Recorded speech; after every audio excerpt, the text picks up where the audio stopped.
As the Piscean age closes, most people do not feel safer than they did, say, 25 years ago.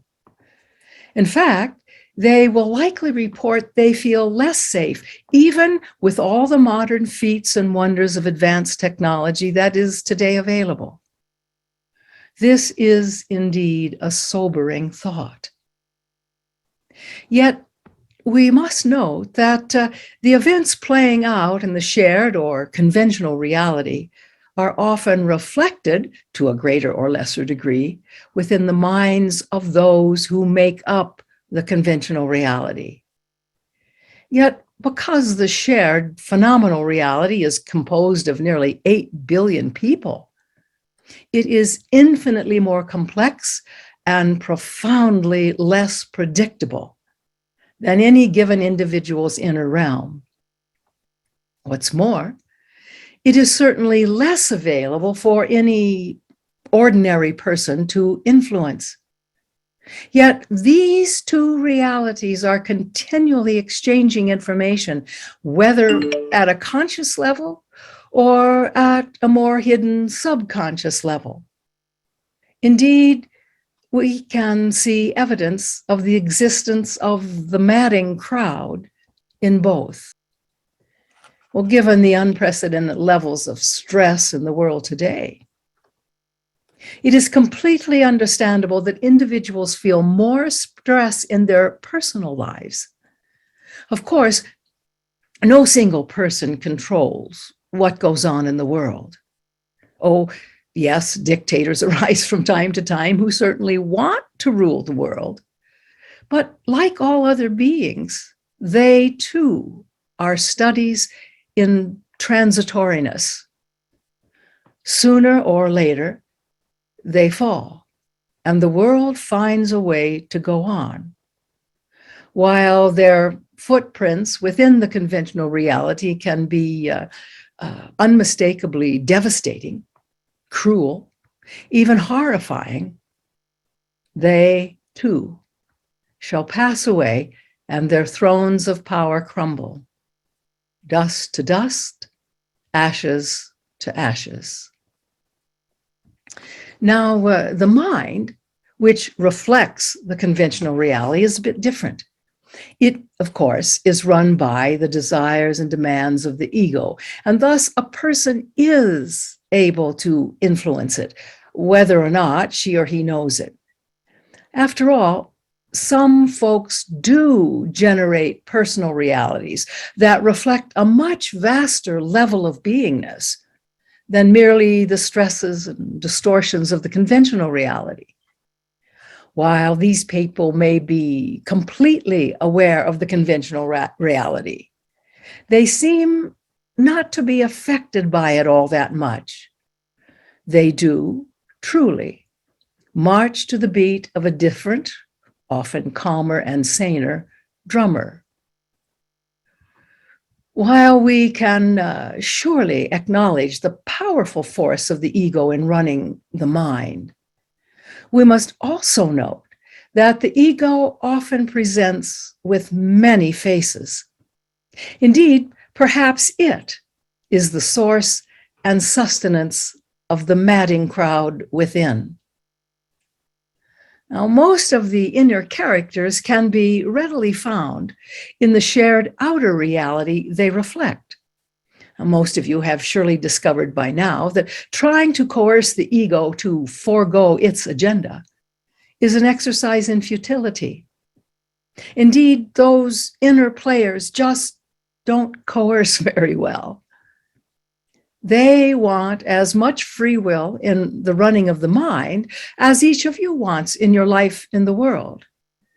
Yet, as we have often noticed, the mind must be tamed if it is to evolve spiritually.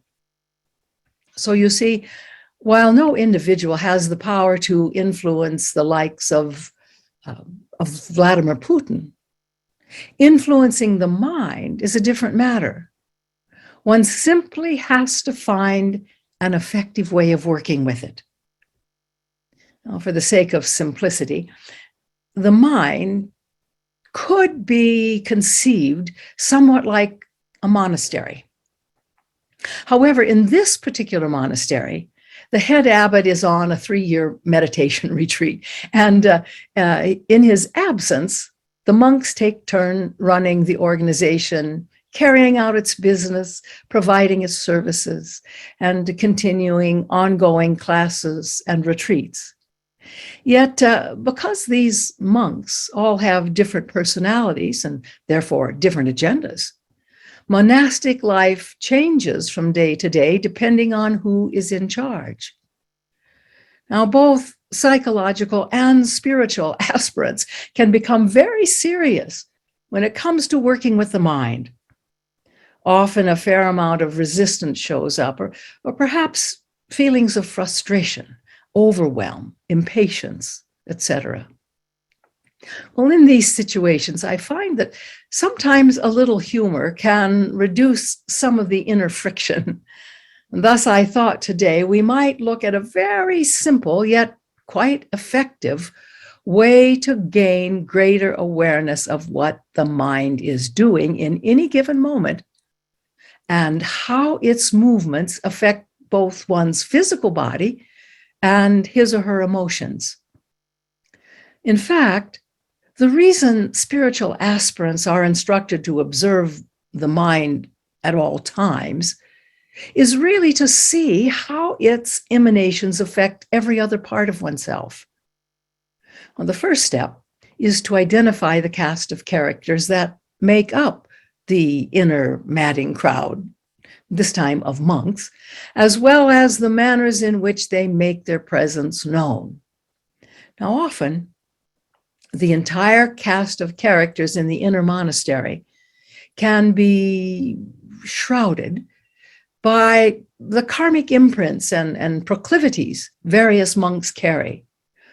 Oh, yes, the inner monks could be deemed as parts of yourself, but they could just as easily be seen as reflections of the outer world, creating a way in your inner world. Just like people you know in your conventional life, often these inner characters are completely unaware of their influence on others or the contagious nature of the energy they emit. Indeed, sometimes that energy is passed along without so much as a single word being spoken. Just remember that the inner monastery is simply another way to define the ego. Now, ultimately, it reflects quite faithfully the world you experience outwardly. Now, a good place to start might be with the monk of angry mind. When he shows up, usually the temperature in the room is raised.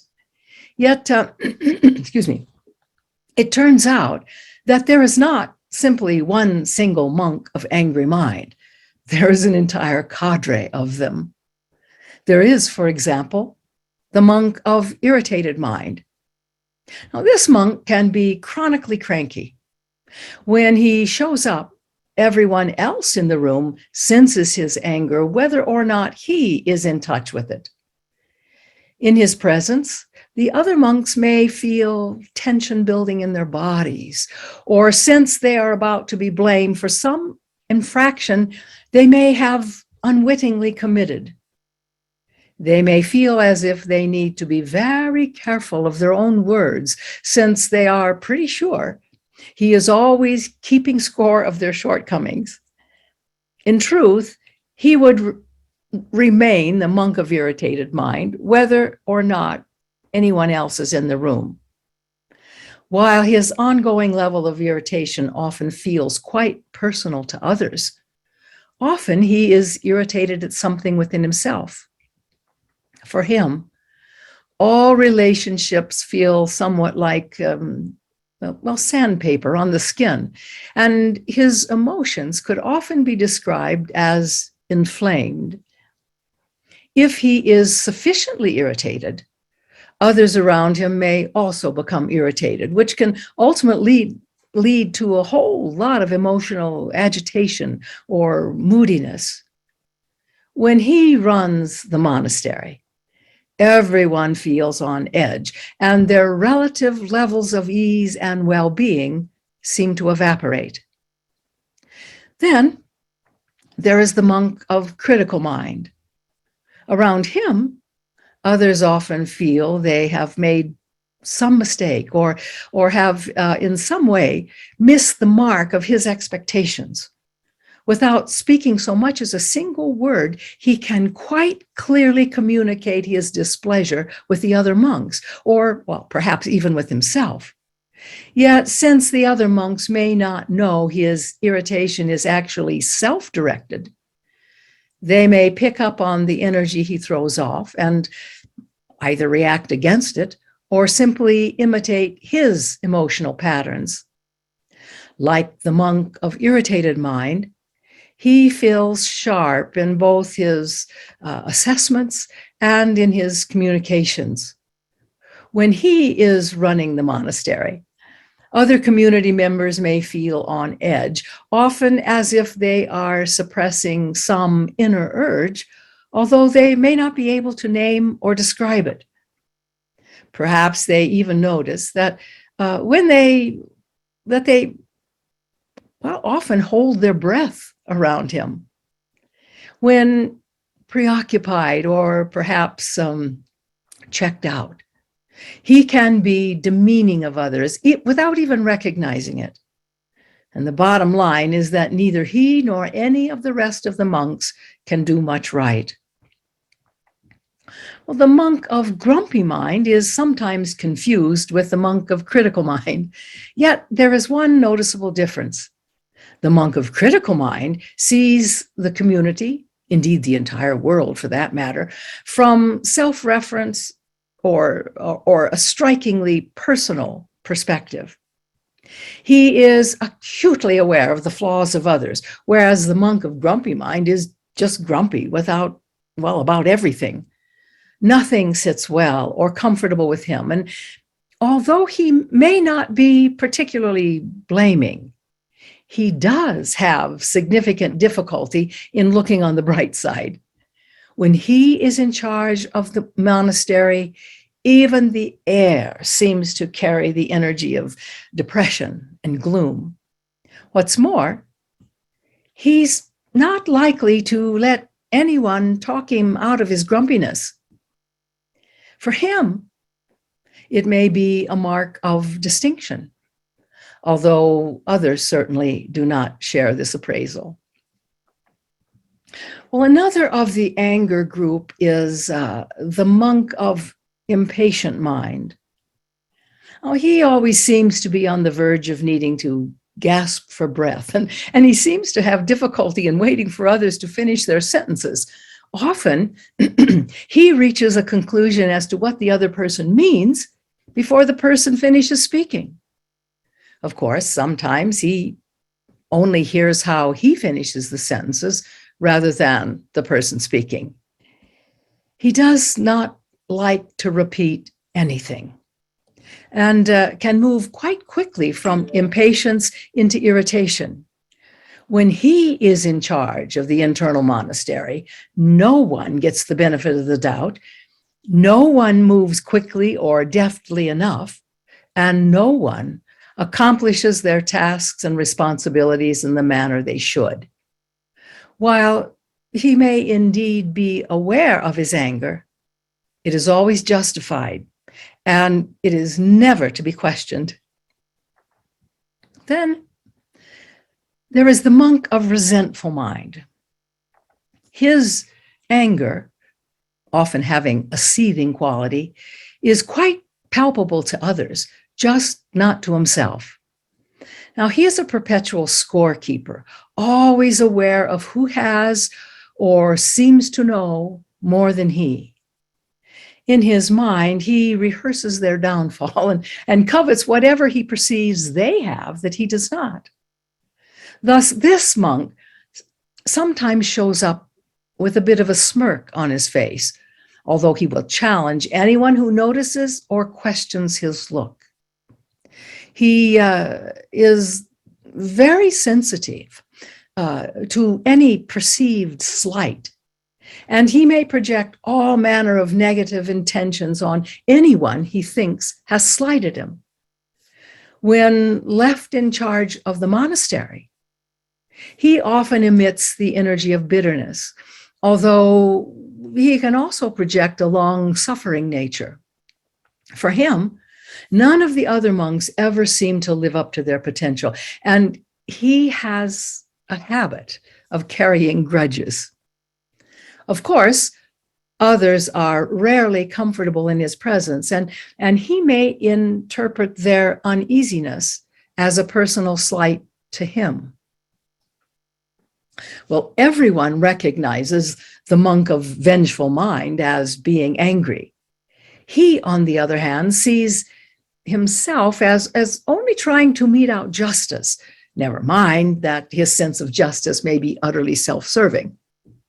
In fact, most of the other monks tremble at the thought of his releasing that anger on them. He continuously keeps track of everyone else's transgressions. And when he is left in charge, no infractions of his rules will be tolerated in the monastery.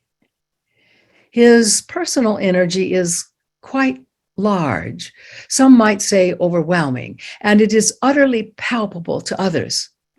Thus, he often appears in a fairly large muscular body and may be physically imposing as well as energetically imposing. Meditation is difficult for him, and although he has good intentions, he grows restless, even irritable, with sitting for any length of time. Thus, he is prone to going to sleep when he should be meditating. Well, the monk of judging mind is often considered a cousin of sorts to the monk of vengeful mind, as well as to the monk of critical mind. In fact, these three monks often hang out together, and sometimes they even speak for each other. While that little habit may not sit well with any of them, still, the three persist in jumping into each other's personal territory. Each of these anger types carries a distinct edge that can, at times, be very sharp and quite uncomfortable for the other monks to experience. What's more, these three can also collapse into states that are on a par with the monk of grumpy mind. When the monk of judging mind is running the inner monastery, condemnations abound, and often the primary energetic aura is one of pessimism. Well, before leaving the anger group, we must introduce yet one more monk, the monk of stubborn mind. Now, this monk is filled with resistance, and often it is his primary lead. Yet he does not really get that he is angry. He just thinks that everyone else simply has bad ideas and makes poor suggestions. Attempting to talk him out of his rigid stances will surely require a tour de force, not to mention unflinching patience. His greatest efforts are focused on being utterly immovable. And in his case, there are very few forces he cannot resist. When the monk of stubborn mind is running the monastery, arguments are sure to occur, and this monk may project an image of being coolly and somewhat disdainfully above it all.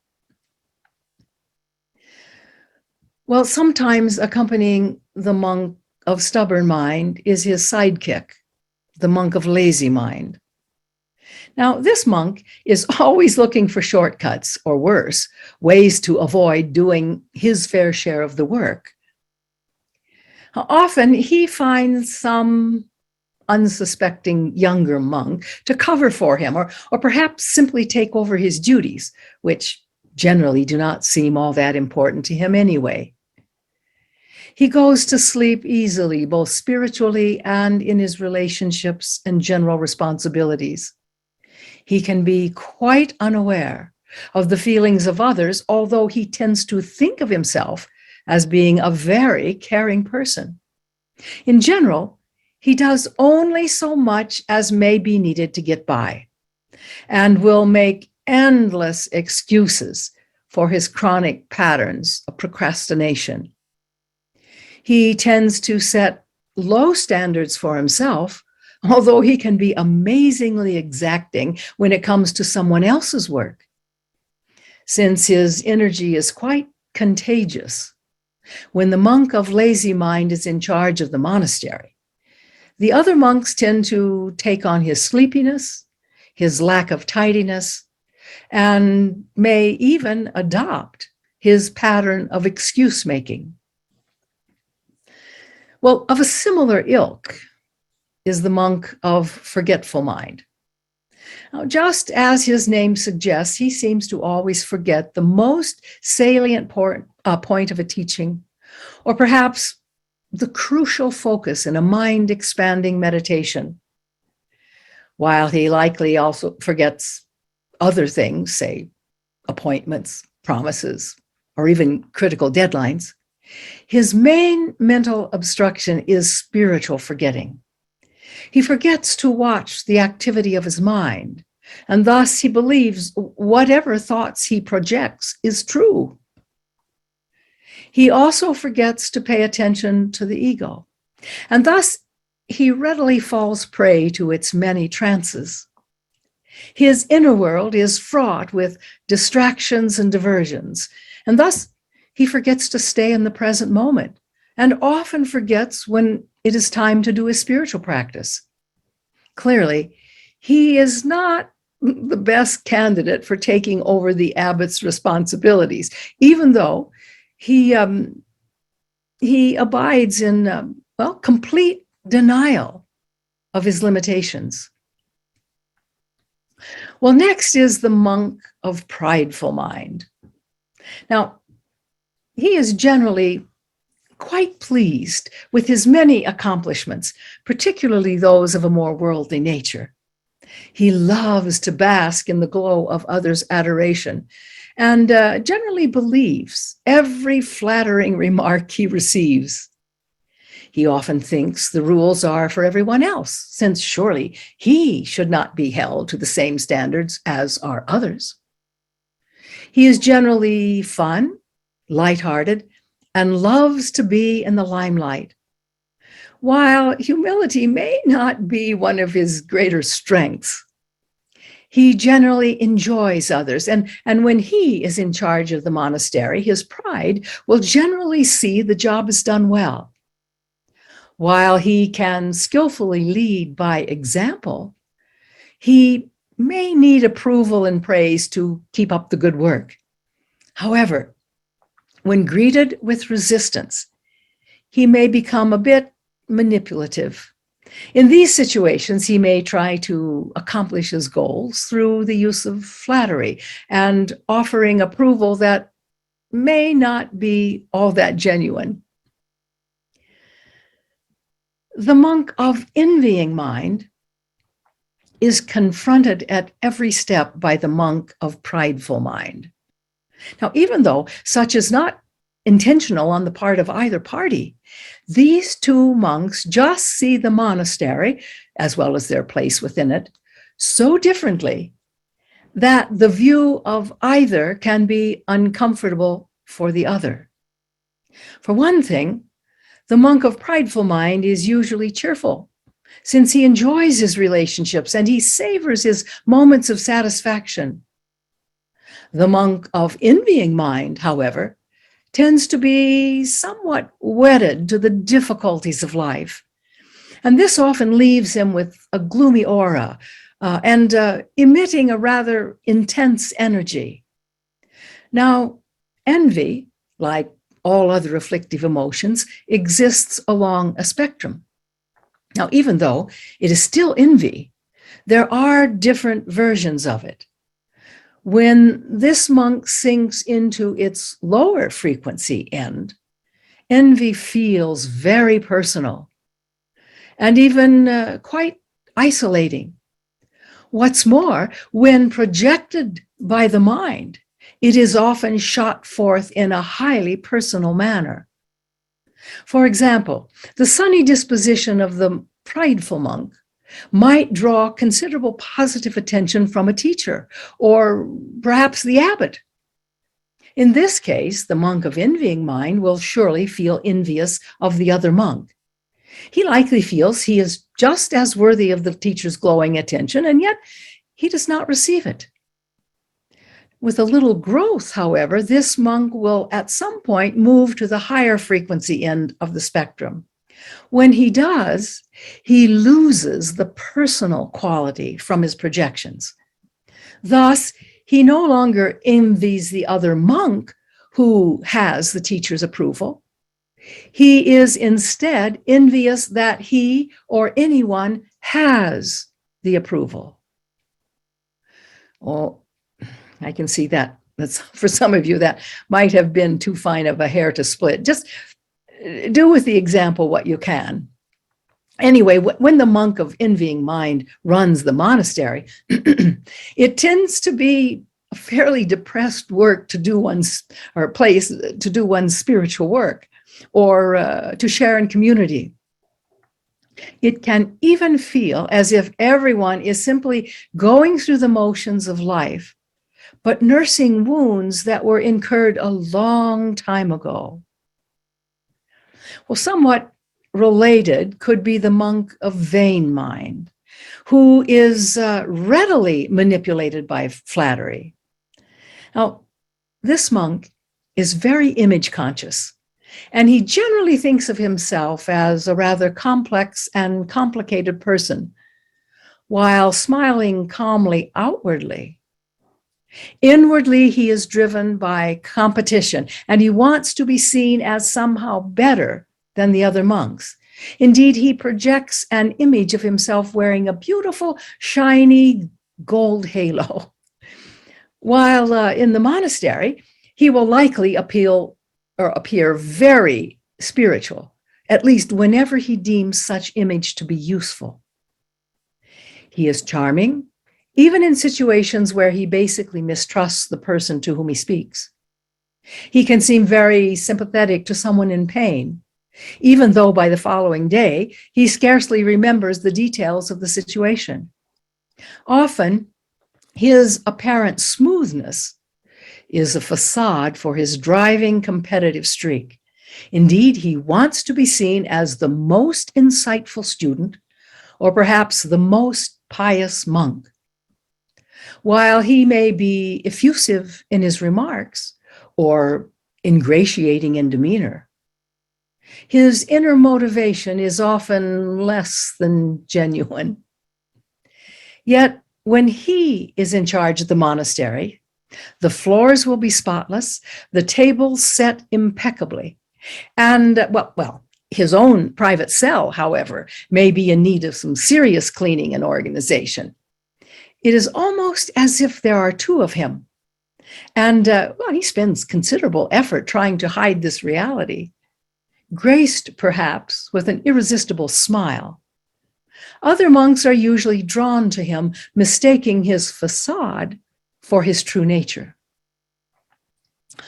Then there is the monk of stingy mind. Now, while his stinginess could apply to physical objects or shared resources, this particular mental state may be marked more by inwardly clinging to ideas, notions, special knowledges, etc. He sometimes feels stingy to others in his presentation or his personal energy. Indeed, this monk may take a certain reverse pride in not needing as much food as do others, or in not requiring as much space or furniture as others, or even needing less attention from a teacher than do the other monks. Now, at some level, he tends to be driven by a sense of lack or insufficiency, and therefore he must conserve his time, energy, and perhaps even his words. He may be stingy about offering suggestions, sharing his thoughts, or revealing any secrets for deeper realization. These all feel too personal to share, and he may even fear rejection from others if he, in fact, does share his inner realm and process. Of course, he does not see himself as being stingy, just consumed, perhaps, in his own spiritual growth. When he is in charge of the monastery, a more subdued and quiet atmosphere will prevail, which may even carry a kind of austere feeling. When he does talk, what he has to say is generally worth hearing, and thus he may make a great scholar or substantive teacher. Yet his diminutive nature may cause him to shy away from public positions of leadership. Now, contrast the monk of stingy mind with the monk of excessive mind, who makes no bones about enjoying the more Dionysian aspects of life. He enjoys delicious food, stimulating conversation, good jokes, beautiful flowers and inspiring sunsets, great music, and outstanding artistic contributions of every ilk. Driven by an inner mantra of more, more, more, he simply cannot get enough of the good life, well, which for him is a spiritual experience. Now, while he tends to be good-natured and often very generous, the willed introversion of spiritual practice can be quite challenging for him. Because he has an excessive amount of physical energy, sitting still for any lengthy period of time is stressful. When he runs the monastery, great food will always be served, and probably ample wine. He likes being center stage, and his charismatic personality can be quite attractive, even enviable. He has a great lust for life and wants to fully experience all it has to offer. He genuinely wants all the monks to be happy, even though his excessiveness can at times overwhelm or tire them. Yet, when angered or feeling treated unjustly, he can turn vindictive. Indeed, just as his lust for life is great, so can be his sense of meting out justice. Yet, more than most, he lives in the present moment, since this is where life's abundant gratifications are experienced. Of course, his proclivities do not always inspire the monks to deepen spiritually, but if granted the opportunity, he will always show them a good time. Next might be the monk of fascinating mind. Now, he too loves a good time, but unlike the monk of excessive mind, he does not necessarily require his outer world to provide his experiences, since he can conjure up amazing experiences in the privacy of his own mind. He is genuinely fascinated with others, always curious to know their interests and backgrounds, and he regularly fantasizes about possibilities for fun activities they might share. However, when his probing curiosity about some person is quenched, he can quickly become bored and project his fantasizing mind towards someone else. Now, because his inner world is so rich, this monk usually wears a smile, and there is an unmistakable sparkle to his personality. However, he has great difficulty being in the present moment, and often his meditation times are merely flights of fanciful projections or episodes of planning for future moments of fun. When he runs the monastery, he tries to lighten up all those serious monk types. Should he lead a guided visualization, it will always be colorful and full of sparkly, if self-aggrandizing images. For him, spirituality is less about exploring deeper levels of consciousness and more about getting the inner child to have fun. He often indulges states of denial, and should heavier moments arise, he avoids them as much as possible by fantasizing something pleasant instead. While he may show infinite patience in, say, teaching a child to ride a bicycle, he has very little patience with people who are prone to heavier states of mind. Now, contrast the monk of fantasizing mind with the monk of doubting mind. For him, all that fantasizing would surely lead to a lot of wrong choices and decisions. You see, the monk of doubting mind never seems to garner enough information to make the right choices and decisions. Thus, he is leery of the choices and decisions of others because he questions his own choices and decisions. At any arising fork in the path, he simply cannot decide whether to go left or to go right. Probably both directions are filled with traps and pitfalls, and thus each step is fraught with trepidation. He feels alone in his world, since the advice or suggestions of other monks simply cannot be trusted. He doubts their sincerity. He doubts their generosity. He doubts their good intentions. Indeed, he even doubts his own perceptions of them. Opposite to the monk of fantasizing mind, the monk of doubting mind is overwhelmed by the prospect of having too many choices. While the monk of fantasizing mind would see having too many options as a form of wealth or abundance, the monk of doubting mind experiences only confusion and disorientation. Thus, moving forward on his path can seem threatening. He doubts the efficacy of his meditations. He doubts his own spiritual potential. He doubts he shall ever awaken from the trance of all his suffering. And if honest, he likely also doubts there is anything to spirituality. However, he doubts that doubt as well. When he is in charge of the monastery, a decidedly gloomy aura hangs over the entire community. Well, a close relative to the monk of doubting mind is perhaps the monk of fearful mind. While he too has difficulty going forward on the path, it is generally because he fixates on all the things that could go wrong in any particular moment.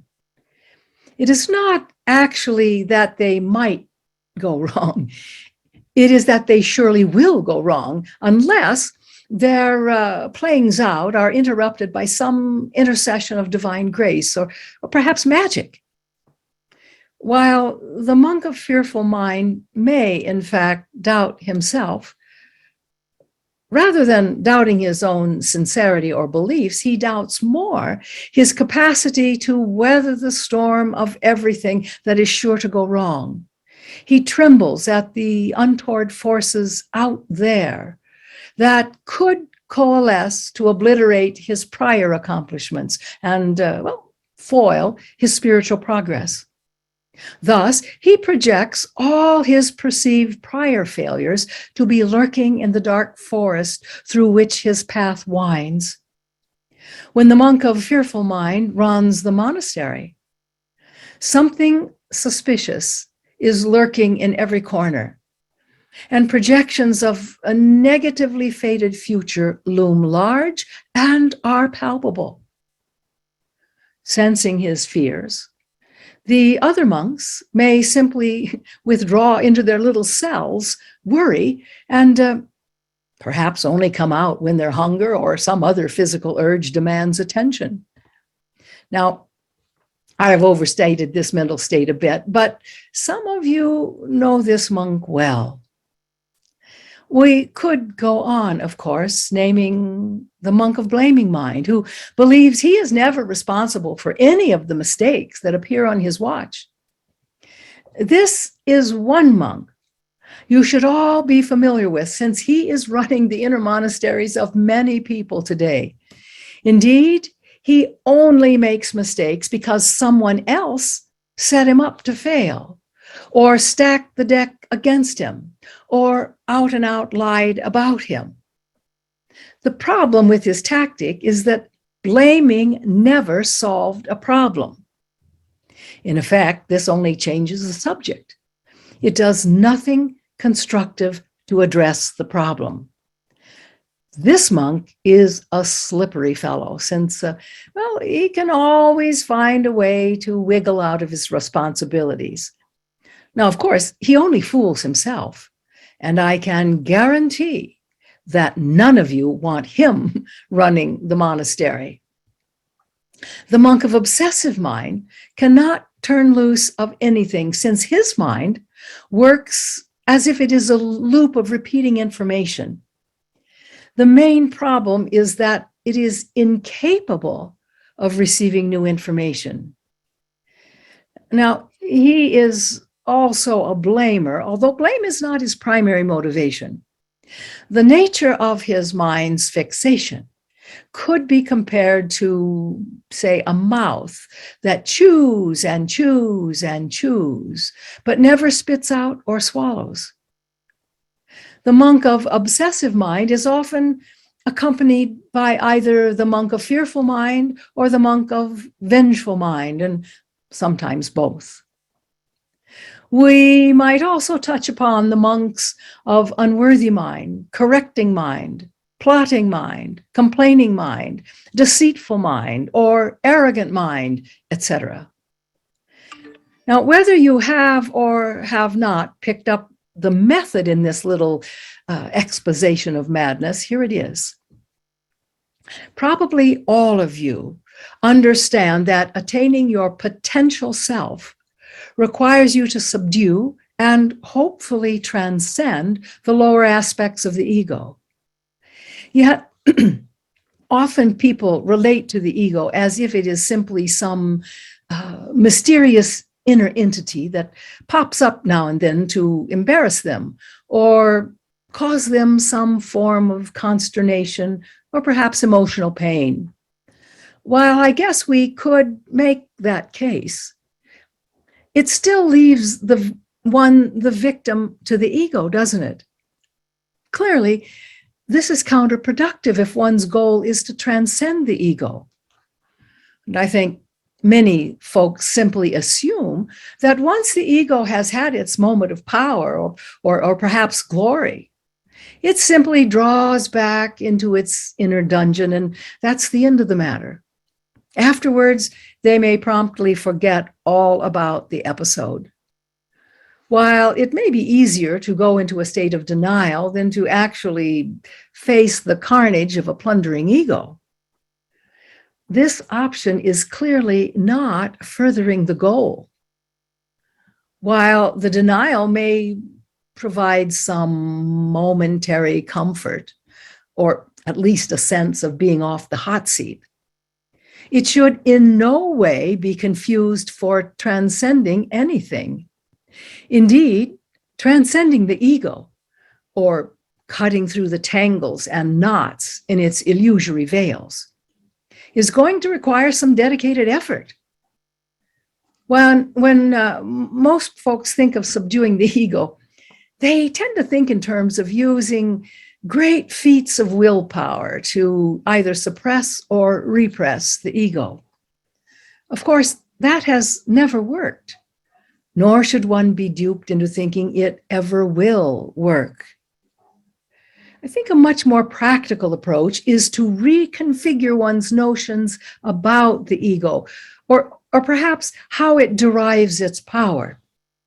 In this regard, psychological descriptions and definitions may not be particularly helpful. The ego is utterly masterful in raising its many veils of illusion, and these must all be rent if the sunlight of wisdom is to shine through. The first veil, and one of the biggest hurdles to overcome, is the illusion that one must take the ego so personally. Indeed, the ego is not some part of self that is one's embarrassing private property and needs to be hidden away. Neither is it some little attribute of mind that doesn't need attention. You see, since it is anchored into the planetary experiential flow of this particular time, it simply must reflect the vastness of the conventional reality or shared continuum of human experiencing. So, in order to transcend the ego, one cannot naively view it as an internal naughty boy or girl who disrupts one's best laid plans. Given this limited view, how could one not take the ego personally? For true transcendence, we need a much larger context than simply seeing it as some unruly or perhaps mal-intentioned part of one's own psyche. Indeed, if one can witness evidence for the existence of the madding crowd within the conventional reality, then it must also be resident within one's own ego mind. How could it be otherwise? Thus, when it comes to transcending the ego, one must step beyond the boundaries of the ego-imposed victimhood and enter the field of transcendence. Now, this option will become much more accessible when one rends the first veil and releases all those personal notions about the ego. Instead, one must come to see it as a reflection of the non-clarity circulating in the shared field of human encountering. Now, certainly, none of you feel personally responsible nor personally victimized when some rogue gunman shoots little children at school.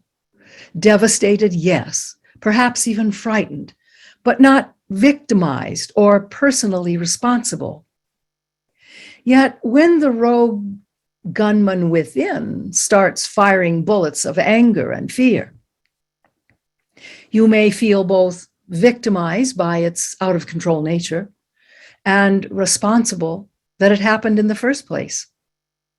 Now, please bear with me here, because I'm not saying one shouldn't take responsibility for a rogue ego. I'm saying that if responsibility is in place before the shooting, it can likely be altogether averted.